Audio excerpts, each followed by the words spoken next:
सजनी पायल बजावे रे जुदा सजावे सजनी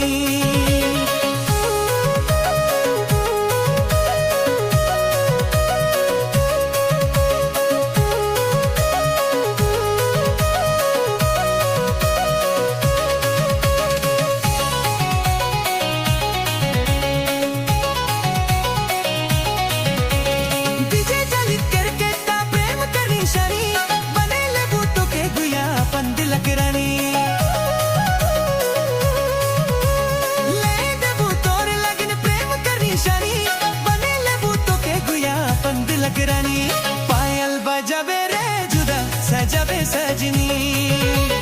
पायल बजावे रे जुदा सजावे सजनी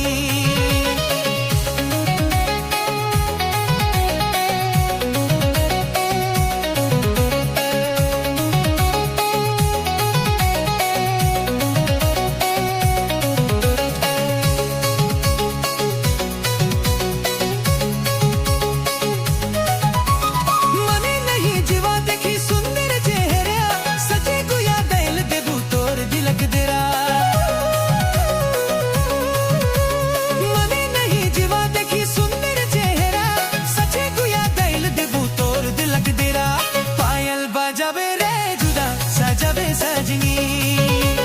पायल बजावे रे जुदा सजावे सजनी नदिया पार गुया आहे तो तोंगारी में बैठ रुपाउरा बिचुनरी पायल बजावे रे जुदा सजावे सजनी पायल बजावे रे जुदा सजावे सजनी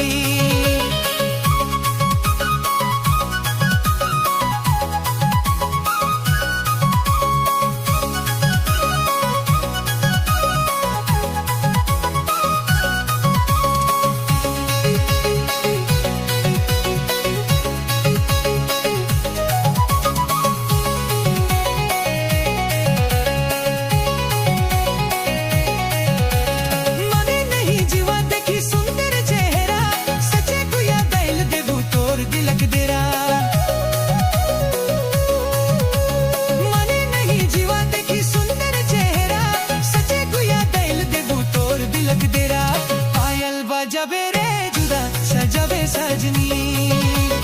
पायल बजावे रे जुदा सजावे सजनी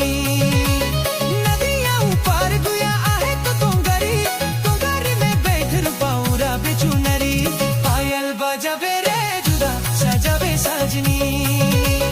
पायल बजावे रे जुदा सजावे सजनी